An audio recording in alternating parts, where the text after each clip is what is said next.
me get to the right page number here. We'll start. All right, so we're going to start graphing equations first, and then we're going to jump into something called inequalities. It's almost the same thing, one little extra step. If you're graphing algebra in high school, the same stuff here. Maybe you'll get more fractions than you got, sort of thing like that. But let's go for it. So why do we use graphing in the first place? What's the whole point? Many times when we look at numbers, we want to correlate one set of numbers to another. So in this case, it's the speed of a race car. Starts off at 0 a second later. Cool. It's at, that's pretty fast, 72 miles an hour 1 second later. I think I like that. Okay, anyways, looks like it's gaining higher and higher speeds here. Remember, even cars, even street cars, like the sporty street cars, you know, they always advertise, you know, 0 to 60 in 3.2 seconds or something like that. And so anytime you want a correlation, what month it is of the year, how many cars got sold, if you are selling, I mean, that is a correlation again. So anything like that. Those of you that work, well, I work too, so it's going to be the hours worked, and you want to have a little paycheck right over here, right? You like that correlation. I like it too, right? So let's go for it here.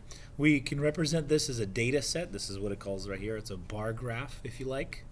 So for every single second, we make a little bar up to that column, but really that's a lot of work for that. Normally what we do, we just like to put individual points, and then we like to connect them. So this is really what we like to see here. And again, just depending on what's happening here. Bar graphs are mostly reserved for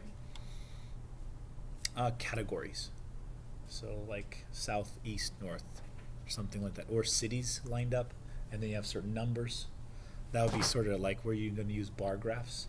But if there's numbers correlated to other numbers, that's when we like to use some kind of graph, just connecting them. Mostly in chapter 3, we're going to be learning just about straight lines. That's about it. Eventually we'll get to curves here. This is technically a curve, because as the dots go higher, it curves its way up. Anyways, so the stuff on the bottom usually is our, we can even call it a position, we call it domain, but something like this here. Odd numbers, there's your position. That's sort of like the horizontal axis, and then the value is going to be what we put on top. So in the first example, our position was this number of seconds. Our value was the speed of the car. We good? So let's just do some interesting ones here. If we look at odd numbers, notice the first odd number is 1, the second odd number is 3. We good? 5, 7, 9. Does that look sort of linear to you? Falls like it almost falls in a straight line. Okay. How about this one? How about if I square stuff? Like 1 squared is 1, 2 squared is 4. Eventually go on to 5 squared is 25. Does that look linear to you? No, a little bit of a curve, huh? A little bit of a curve starting. Okay, so again, in this chapter, we're really going to concentrate on these ones right here as we look at stuff. But let's go for it. So for number 1, let's do this here. Let's construct a scatter plot for even numbers. Now when you say scatter plot, which means we're not going to connect the numbers together. It's just individual points. Cool? For a scatter plot. And we'll do those together.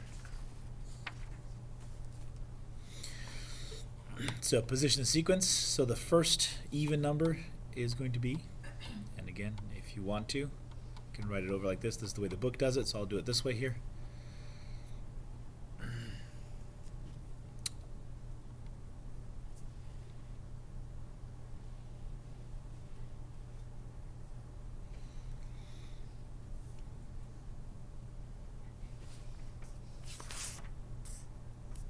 So the first even number we start off with actually is 0.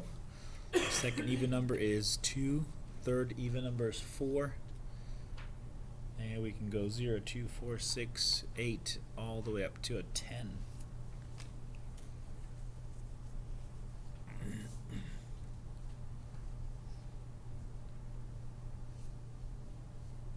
And of course we graph them here. So 1 is the position, 0 is the answer, 2 is the position, 2 is the answer, 3 is the position, 4 is the answer, and so on and so forth.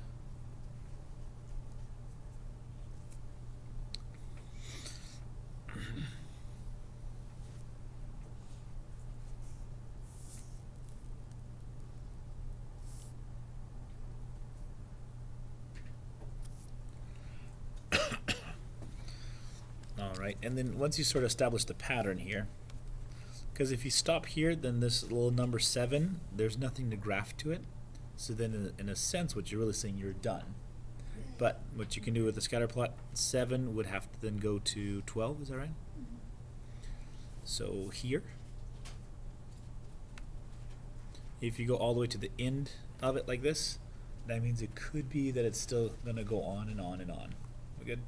So if you fill up the whole entire chart, you're really saying it's going to go on. Okay, why do we not connect them? Because there's no such thing as 1.5 position for 1.5 even numbers. Does that make sense? We connected the race car speed because there's a connection between the other ones, right? The car has to go faster and faster and faster. You can divide seconds into tenths of a second, hundredths of a second. With scatter plots, you can't, because it doesn't make sense to go from 1 to 1.5 to 2. It's either the first position or the second position. So depending if you need to connect it or not. And again, the non-connected ones are called scatter plots.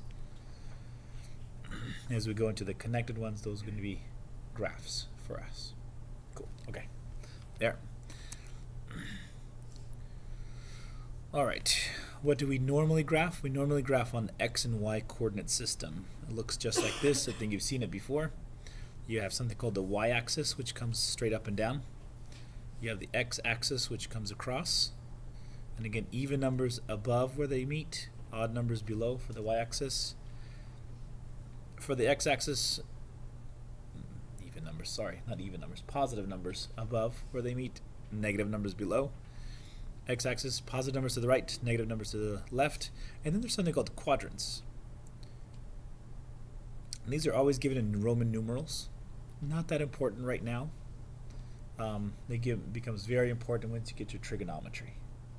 And it's all about which quadrant you're in when you do the work here. So quadrant 1, quadrant 2, 3, and 4, they go in counterclockwise, right? Against the clock, counterclockwise fashion as they go. All right, and one more thing, the exact middle of it all is called the origin. Called the rectangular coordinate system, called the X and Y coordinate system. Of course, got to give you some history here. Do you guys remember back to high school geometry?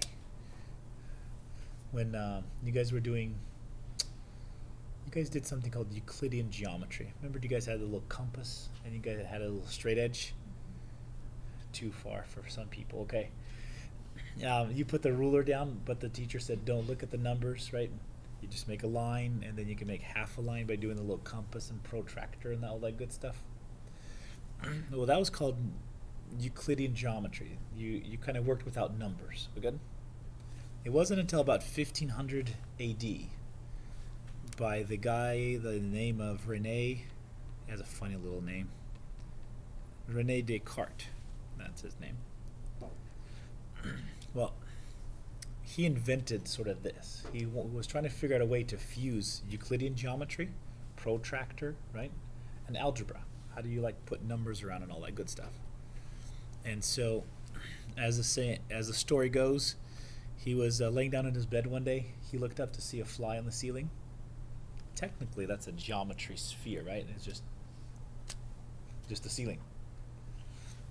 And he figured, you know what? If I think of the sort of like the corner of the room right over here, like the origin, if I can make a little metric system going this way, also a metric system going this way, I can pinpoint that fly or that AC unit right over here, right? I'll say, okay, from there, if you go 5 feet this way, and you go about 3.5 feet this way, and then you connect them, you get to the AC unit. We good?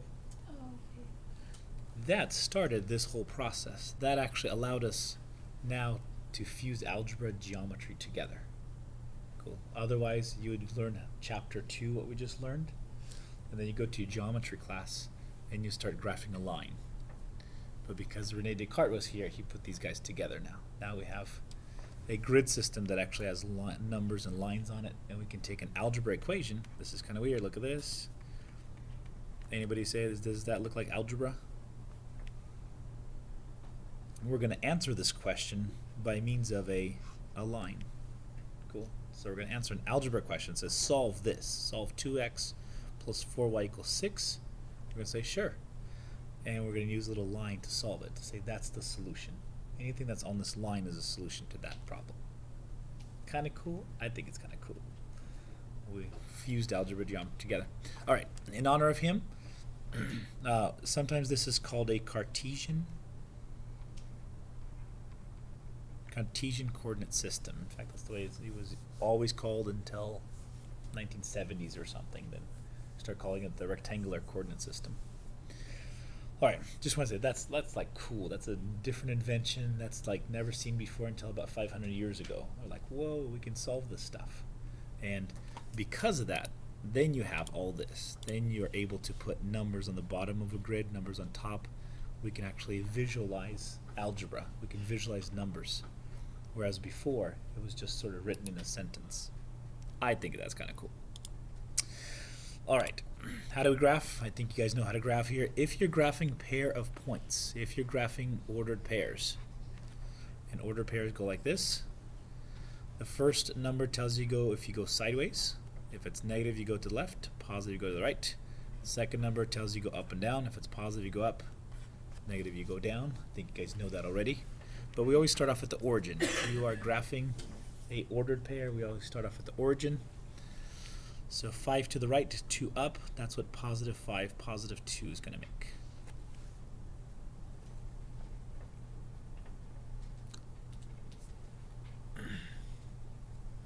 What's some other fun stuff he did? Descartes. Up until his time as well, whenever you wanted to write 5, 2, you actually always had to put a plus sign. So it would be written sort of like this. Because we always distinguish between a positive and a negative. He came along and said, you know, that's kind of dumb. Since we already have a minus sign, why don't we just use the plus sign as sort of like a default? So if you just write 5, we just assume it's positive. If you really want something to be negative, you put a minus sign, which is kind of cool. Cool invention. Okay, one little step before we get started. And then see if you guys can finish this off. Finish this statement for me. Rene Descartes said, he's the guy that also said, I think, therefore. I know. Ooh. I am. I am. Cool. He's the philosopher. So he was a mathematician. He was a philosopher. He was just a brainiac, basically, with stuff. By that statement, though, I think, therefore, I am, he proved philosophically the existence of things, which is kind of a weird thing. Because before that time, there was a philosophy going around that life is an illusion, and he says, no, if there's if thinking is happening, there must be a thinker. Therefore, the thinker has to be real. Kind of fun stuff, but that's philosophy. We're in mathematics. Come on. All right, can you please graph these points here? And since you're graphing more than one point, what we usually do, you're going to put a little point where it's at, and then you're going to label it. So label it as like 2, 3, right next to the point. I'll do the first one. So 2, 3 means we start off with the origin, but since it's positive 2, we go off to the right 2 units. Since it's a positive 3, we go up 3 units, and we're going to be right there. That's a cool thing, because all we're going to do is we're going to put a little point right there, and we're going to label this. So 2, 3. All right, you guys get the other 2.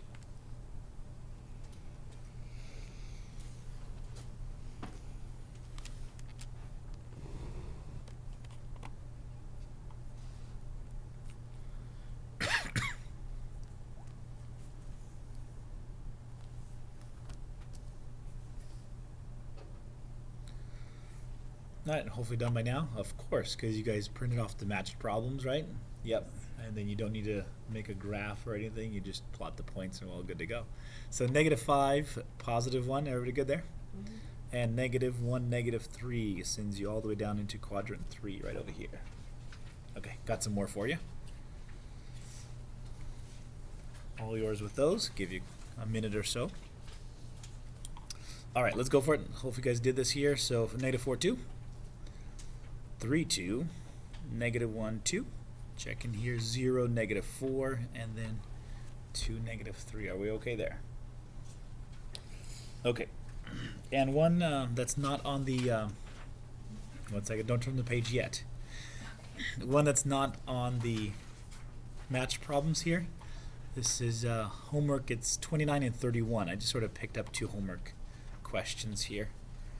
It's going to be on the online homework, I believe, and it's as well on the paper pencil homework, and it just doesn't cover it at all here, so I figure we should cover it here.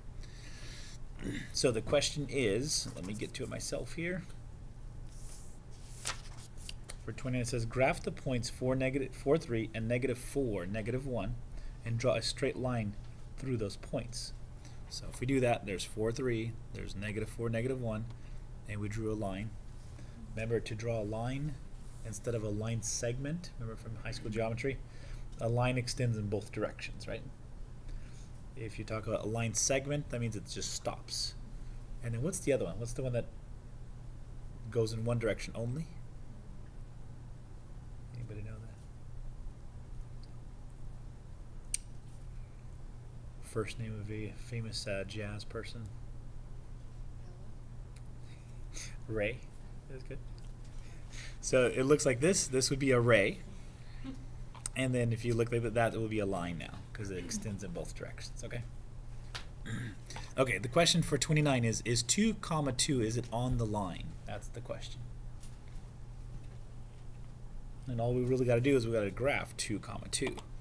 So if we start off with 29, graph this, we go 2 to the right, 2 up, and we place a dot there. I think so. Is that right? That would be yes, that is on the line. 0, -2. So I get 0 sideways, 2 down. I go here, and I don't think so. So we'll have something like that that's on the homework as well, just for you guys to know. Again, some people copying it down, some people not. Whatever you like to do, go for it. What was the difference between ray and line again? Ray starts at a certain point and goes on forever. A line will go forever in both directions, and then a line segment has a start and a stop. What signifies all of that?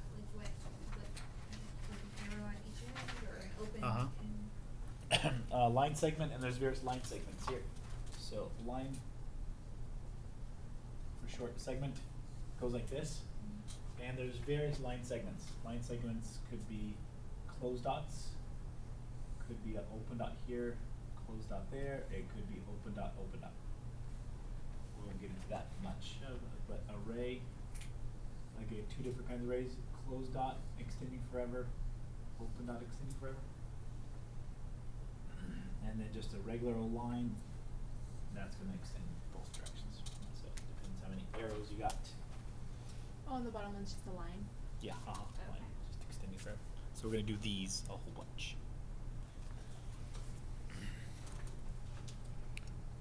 Okay, that's 3.1. Jumping to 3.2. Now let's talk about the whole concept of graphing. Why do we graph in the first place?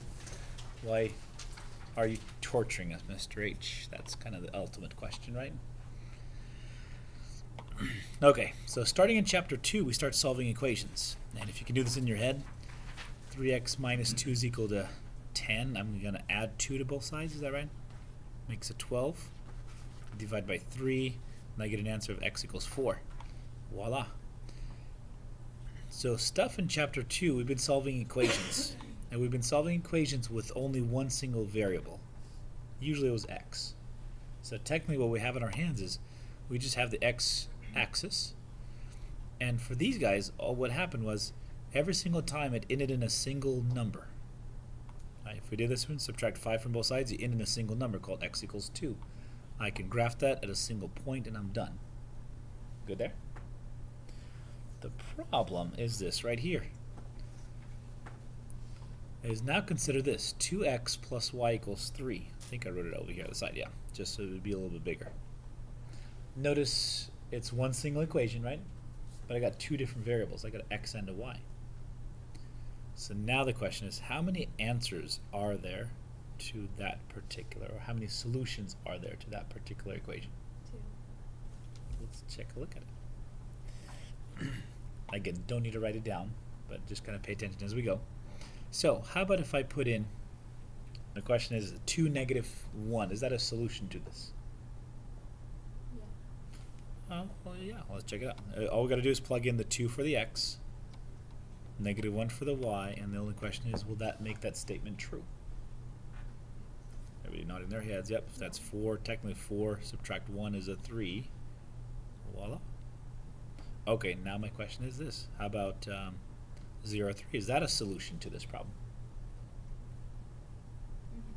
Yeah. Hold on. So 0 times 2 plus 3 is equal to 3? Of course it is. And then how about another one? How about 1, 1? Is that also a solution? Yep, 2 times 1 is going to be a 2, and then add 1 more, it gets you a 3. So here's our little problem.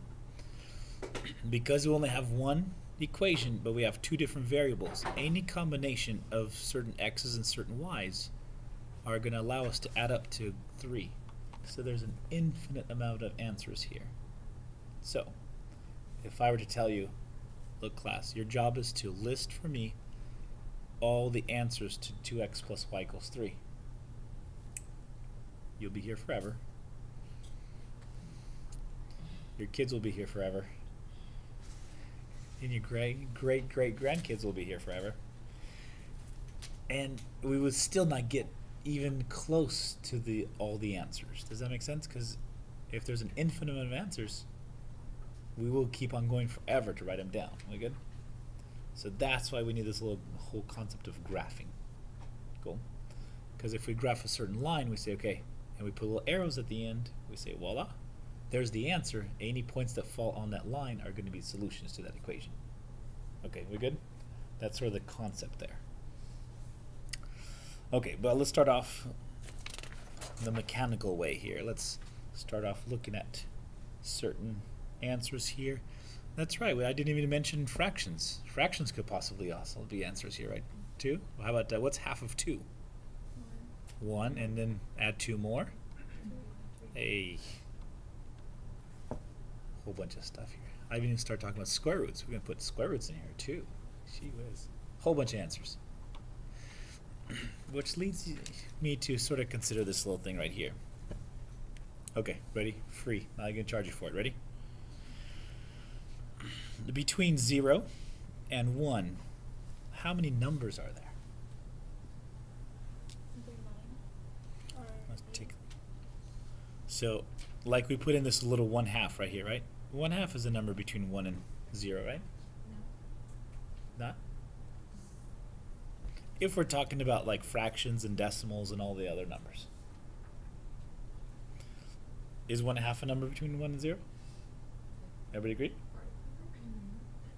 Oh, it's not part of a number. It's actually a number. It's half, but it's a number though, right? Okay, how about 1/4? Is that also a number? Cool. Then on the back side, I can do the 3/4. Is that okay too? And then I can take half of 1/4, which is 1/8. Is that also another number? I can do the eighths now. So that's 2/8. That's gonna be 3/8. 4/8. 5/8. That's 6/8. Technically, that's 7/8. So how many numbers are there between 1 and 0, 0 and 1? Okay. You can break those down even further down. There you go. I can make this into 16ths, right? That'll be 16ths. Then I can break that into 30-seconds, right? 1/32, and then half of 1/32 is 1/64. Can break that into that. So real quick, how many numbers are there between 0 and 1? 1,000,000. Still not close. Is it infinite? It's an infinite amount of numbers. Isn't that kind of weird? Okay, so if I were just to say, I want you to give me all the numbers for all the solutions to 2x plus y equals 3, and I only want you to use x, numbers for x between 0 to 1. Okay, x can only be from 0 to 1. That's all. That's the restriction I give you. Okay. How long will it take? Till the cows come home. Yes. So forever we will be finding solutions for y based upon numbers for x, and we would be doing it forever, and we won't even finish 0 to 1. We haven't even got from 1 to 2 yet. We're good? Does that make sense? 'Cause that's our problem here. So we have to figure out a way to get beyond this problem. We'll use it by graphing a line. Okay, the mechanical version. Here we go. Given that 4x plus 3y equals 24, can you complete this ordered pair? So a few things are missing. And so whenever you set down ordered pairs, it's always x comma y. So that means if the 9 is already here, that means you know what x is. That means your job is to figure out what the y value is.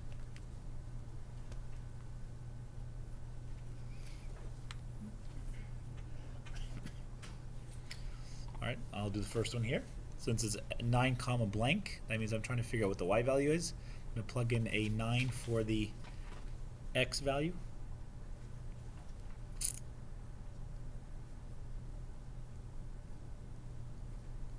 And a little bit of work here. Let's see. 9 times 4 is 36. And bless you, bless you. Subtract 36 from both sides. Gets me a 3y equals negative 12. Divide by 3, and how about y equals negative 4? So I found a coordinate. The complete ordered pair is actually 9 comma negative 4.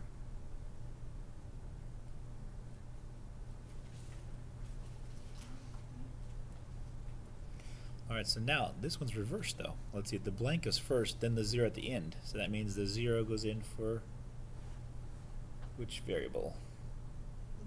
The y? The y value, absolutely.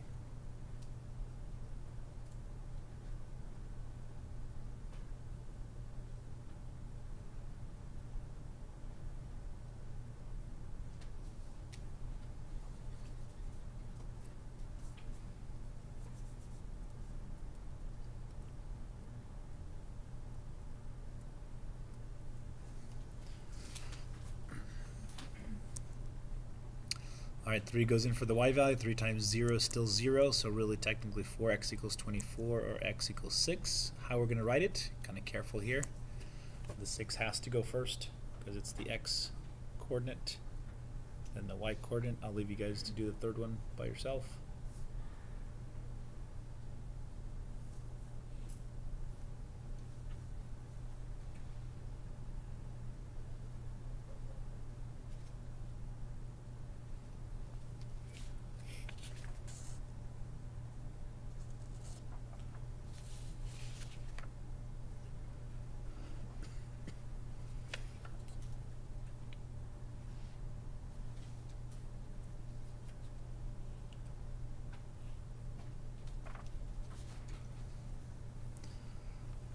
Alright, and plug it in again, the 3 for the x coordinate, that makes it 12. Subtract 12 from 24, still keeps it 12 here. Divide by 3, and how about a positive 4 this time?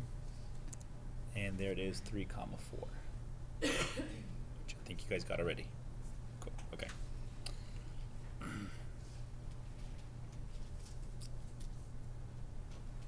Alright, number 2. A little bit more complicated, and I'll give you the answer why. Something about fractions. Just leave it there.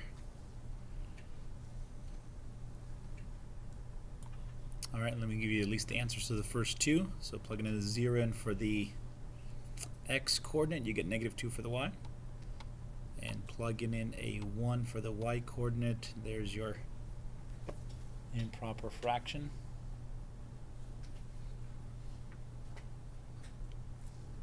And then your final coordinate based upon a y value of 1.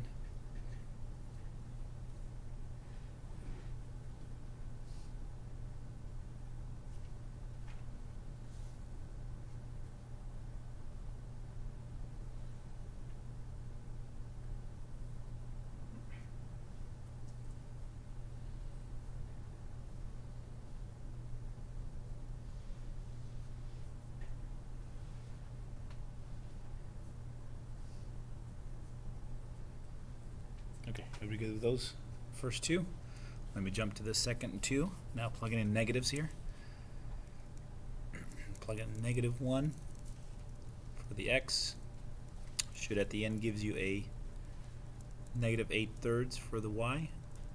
So final coordinate there. Check in your answers. And then last one for this problem here, plug in -2 for the y coordinate. Then you should wind up with a 0 for the x coordinate. So 0, -2.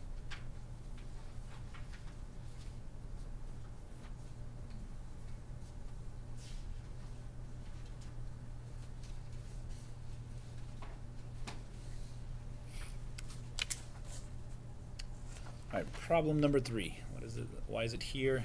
To make you realize a little something here. Notice for problem number 3, it's already set equal to y. Y is solved for, and it's 4x minus 8. So it should make you realize if you were to plug in for x, it's so much easy, because you're really doing pre-algebra. So if you have it already solved for the other variable, it's easy to plug in that first variable. And the last two, when you solve it for y, then that's a problem. Then you got to use algebra to solve for the x. So I'll let you guys try that.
Alright, let's see.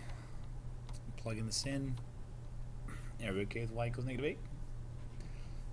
Alright, another thing it should make you realize is what is the easiest number to plug in? 0. 0. Okay, we'll see that in a little bit here as well. Plug in a 1 this time, got to do a little bit more work, but that's okay. So notice whenever you plug in for x, if it's already solved for y, this is so much easy. I'd probably do it in your head. If you plug in for the variable that has already been solved for, now I've got to do a little bit of work. So I got some algebra here. I have to add 8 to both sides. Got to do some chapter 2 stuff here. Divide by 4, eventually you get what you need for x. 2 is good. And so 2, 0.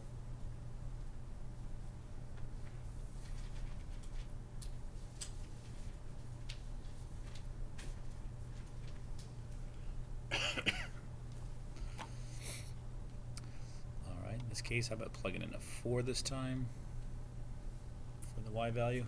And what did you guys get for the x? 3. 3 is good, yep. Adding 8 to both sides gets you 12, and 12 divided by 4 gets you 3. And final answer, 3, 4. Okay, but again, this is so much easier right here. At the same time, plugging in zeros are so much easy.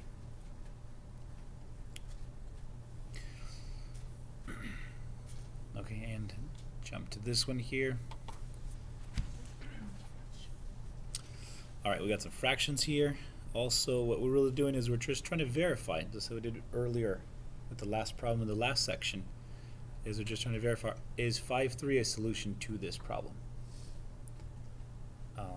We did it graphically last time, right? It was just a dot along a line. And here we got to do it algebraically here. Some people saying no to me already here. Okay. So I'm going to plug in, just make sure you plug in for the correct value. Right? 5 goes in for the x value. 3 goes in for the y value.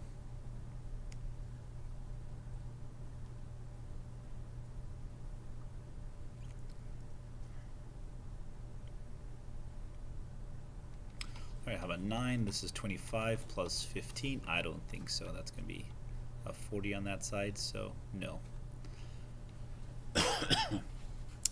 We technically should write, let's say, which of the following order pairs are solutions? Let's see. This one's not. We put a slash through it. Slash the equal sign here. And then we go through this one right here. Is that true? No. I don't think so. That's going to be 15 plus 15 instead of subtract. So that's going to be 30, and again slash through there. All right, negative 2, 5/3. So the 5/3 goes on that side. The negative 2 on the other side.